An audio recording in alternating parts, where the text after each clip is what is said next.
fala de, olha que interessante, de regularizar o imóvel, já conversamos muito, o corretor mais humilde do mundo, o corretor mais preguiçoso do mundo, hein? Vamos combinar. Né? Quem assiste questão de direito não é preguiçoso. Aquele corretor que não assiste questão de direito, que não frequenta a quarta nobre, aquele que só quer vender. Esse corretor corre esse risco. Ele faz uma transação imobiliária e não solicita uma certidão. Tá errado, hein? Professor, a transação imobiliária, qual certidão que eu devo solicitar? A certidão de propriedade.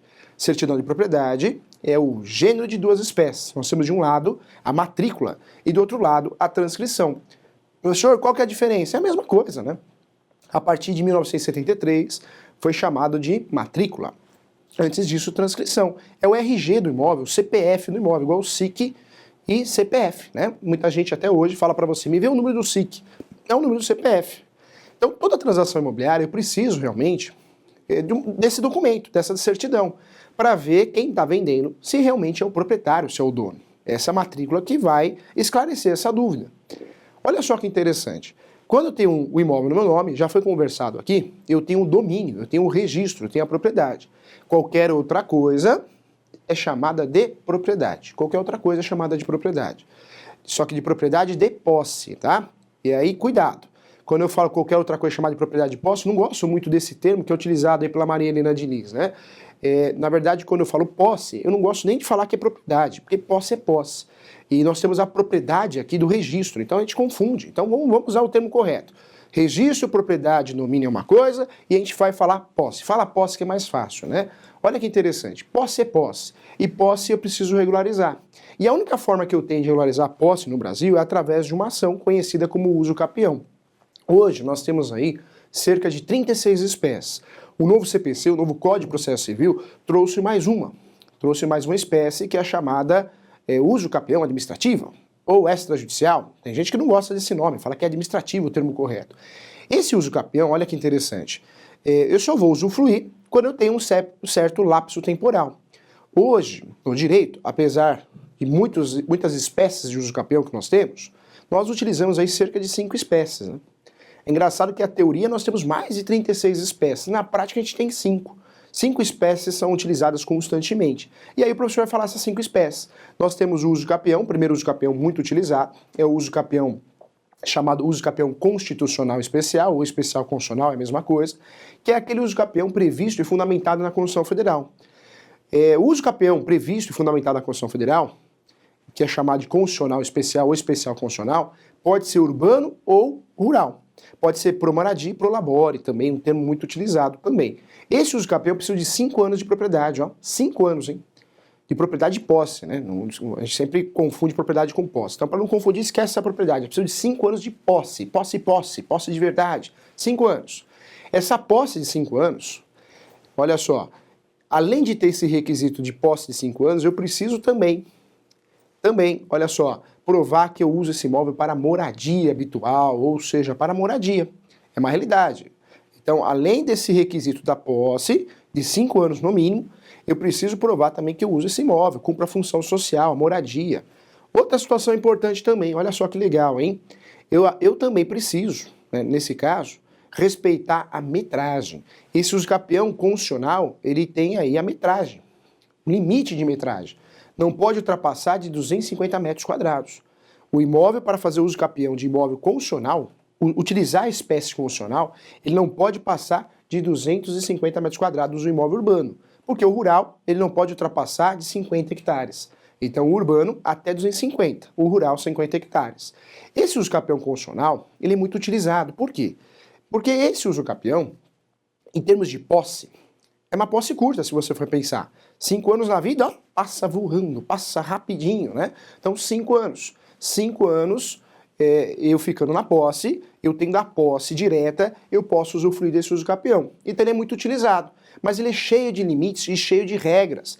Esse uso capião, eu só posso fazer se o imóvel, se for urbano, não ultrapassar de 250 metros quadrados, se for urbano. Se for rural, 50 hectares. Eu não posso ter outro imóvel no meu nome. Não posso, hein? Se eu tenho outro imóvel no meu nome, também não posso utilizar esse uso capião.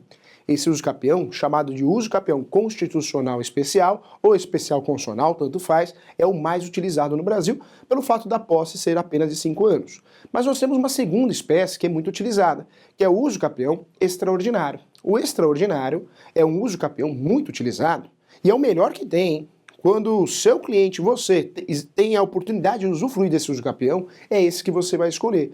O extraordinário no nosso país, olha que interessante, nós temos uma jurisprudência que permite a soma de posse. Claro, né, tem jurisprudência contrária também, mas nós temos uma jurisprudência que permite a soma de posse, ou seja, se eu comprei a posse de alguém, eu vou somar a posse dessa pessoa mais a posse que eu tenho. Ela teve a posse de 10 anos, vai somar mais a posse de 5 anos, pronto. Eu posso usufruir desse uso capião. Veja, no constitucional especial, o constitucional especial constitucional, tanto faz se eu inverter, lá a posse é de 5 anos, né? Aqui no extraordinário a posse é de 15 anos. 15 anos. Mas tem uma regrinha, tem um segredinho. Se esse imóvel é utilizado para moradia habitual, de 15 cai para 10. De 15 cai para 10. Ou seja, se o seu cliente, se você utiliza a propriedade para moradia habitual, mora com constância, de forma ininterrupta, de 15 cai para 10. É a melhor espécie que tem para o advogado utilizar, porque é um uso capião que é baseado na posse. Não vai se basear nos documentos, é na posse. O que interessa é a posse. Então, o melhor uso capião que tem, normalmente é o uso capião que a chance de êxito, de procedência da ação é a maior que tem, tá?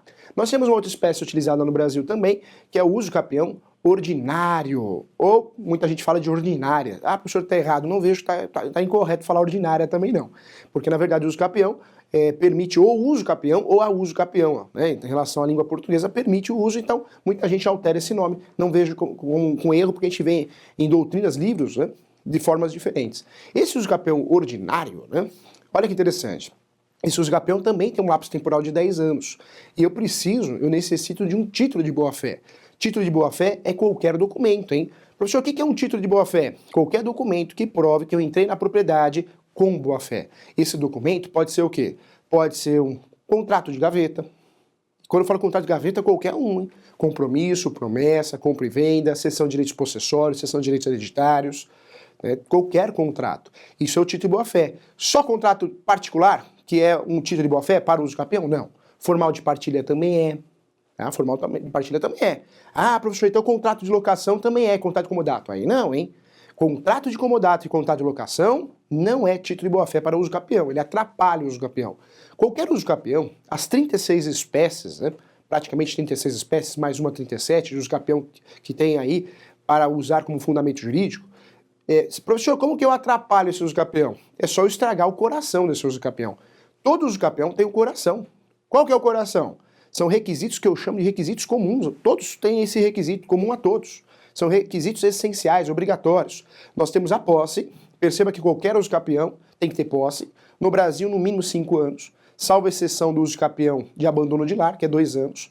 Mas lá é um outro uso capião que eu vou explicar daqui a pouco. É o uso capião de direito de família. Mas a regra no Brasil, pelo menos 5 anos de propriedade, 5, 10 e 15. Né? Guarda assim, fica mais fácil. Senão não dá para ingressar com uso capião. Então eu preciso ter a posse durante 5, 10 ou 15 anos. É uma realidade. E outra situação também, o uso capião tem que ser a posse mansa e pacífica, hein? Notificação não inibe o ônibus da posse, hein? Professor, tinha alguém que invadiu minha área, eu mandei uma notificação, ele não pode mais entrar com o uso capião. Pode sim. Nem notificação e nem boletim de ocorrência inibe o ônibus da posse. Tem que ser uma ação possessória para inibir o ônibus da posse, hein? Senão, ó, não tem êxito, tá bom? Então não estraga o uso capião.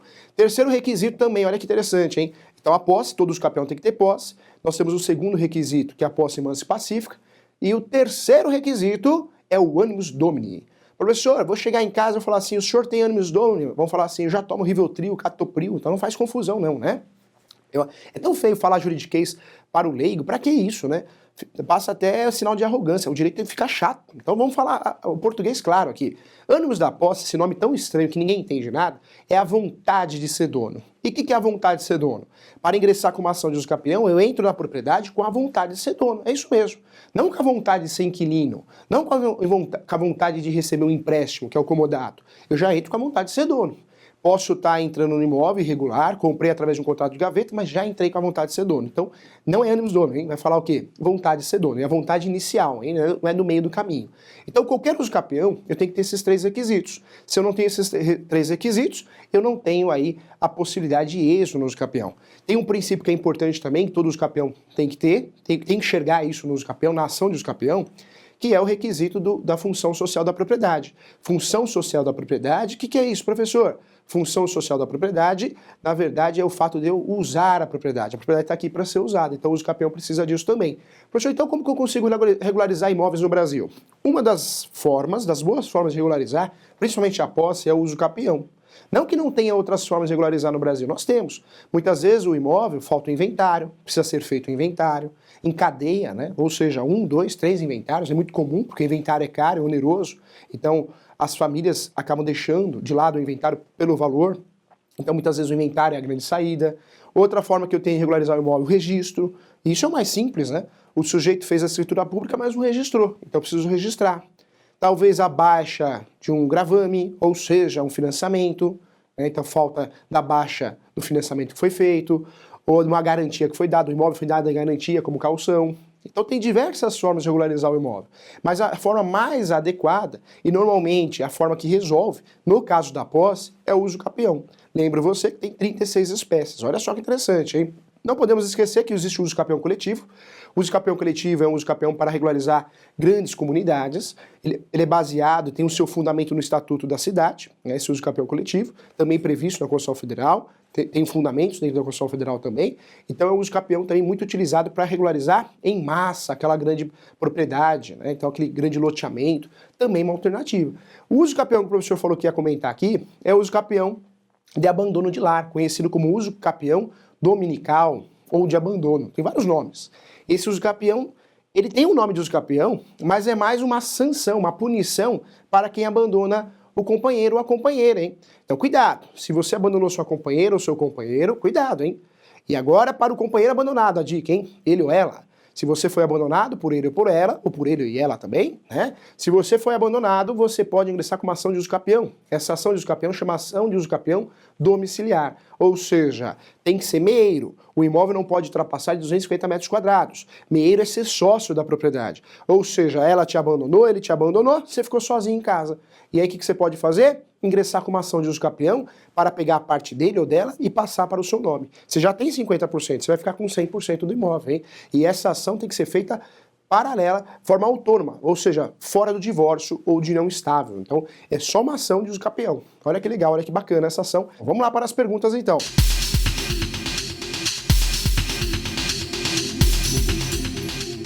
Há algum cuidado especial no uso capião em faixa de laudêmio, terrenos da União? Quando a gente fala de imóvel realmente de situações de regiões costeiras, né, de área de APP, área de preservação ambiental, sempre a gente precisa tomar cuidado. Sabe por quê, Ricardo?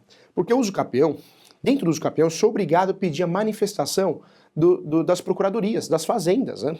E as fazendas, o que são as fazendas? São os representantes dos entes federativos. Nós temos a União, o Estado e o município. E temos aí no Distrito Federal, se for o caso, se for na região do Distrito Federal. Então, ou seja, no uso capião, eu sou obrigado a pedir a manifestação. E quando eu peço a manifestação, se é uma área de preservação ambiental, se é uma área de tombamento, se é uma área pública, se é uma área de laudêmio, o que vai acontecer? Nessa manifestação, a manifestação vai ser no sentido de não ser procedente a ação de uso capião. Então existe um risco sim. Quando eu faço um uso capião de uma área que existe realmente um gravame, ou seja ambiental, seja municipal, estadual ou da União, ou ainda das forças, do Exército, seja um gravame de onde for, eu vou ter um problema sério nesse uso capião que pode impactar na procedência da ação. Professor, nós temos êxito nessas ações? Existem jurisprudências para tudo no Brasil. Então já vi, sim, muita gente fala assim, imóvel público não cabe uso capião. Hoje nós temos várias jurisprudências a favor de pessoas que ingressaram com uma ação de um imóvel público e conseguiram êxito. É uma realidade, né? Claro, é uma jurisprudência minoritária, não majoritária. Mas tem, né? Tem jurisprudência para tudo. Então vai muito da sorte. O juiz que vai analisar se ele é muito legalista, se ele acompanha a mudança social, mas tem que tomar muito cuidado. Então quando você compra um imóvel nessa situação irregular, posse, eu digo, cuidado, porque você vai ter dificuldade de regularizar, principalmente através do uso capião. O imóvel pode ser uso capião mesmo se houver hipoteca no imóvel? Nós temos algumas situações que a justiça brasileira entende que é má-fé, existe a má-fé. Então, eu fazer uso capião de um imóvel hipotecado, eu não vou conseguir êxito. A jurisprudência majoritária realmente esclarece que não pode. Então, eu tenho um imóvel financiado pela Caixa há 15 anos. Vou ingressar com uso capião. Aí depois não preciso nem pagar o financiamento. Não, porque você vai perder esse uso capião, tá? Então, minha orientação que o imóvel seja o quê? De forma mansa e pacífica, não no sentido de processo, mas também desembaraçado de financiamentos, tá bom? Inclusive garantias. Vai ter uma certa dificuldade, uma dificuldade muito grande que vai te levar à perda da ação, tá bom? Um grande abraço para você. No caso, se o uso capião for numa área de 300 metros quadrados, e aí o que acontece? Se a área for de 300 metros quadrados e urbana, eu posso fazer uso capião, mas não uso capião que não permite, né? Qual que não permite fazer uso capião de 300 metros quadrados? O uso capião constitucional. Por quê? Qual que é a regrinha? O uso capião constitucional especial ou especial constitucional é até 250 metros quadrados. É até 250 metros quadrados. Então, eu não posso usar esse, mas eu posso utilizar os outros usos capiões, tá bom? Então, não seria a saída o uso capião constitucional, mas outras espécies sim. Só que para utilizar as outras espécies, eu preciso ter posse. E a posse de 10 ou 15 anos, não só de 5 anos, tá bom? Eu agradeço a participação de todos que mandaram a pergunta, todo mundo que assistiu também. Desejo a você sucesso, paz, saúde, tudo de melhor dessa vida, tá bom? Tchau, obrigado, tchau!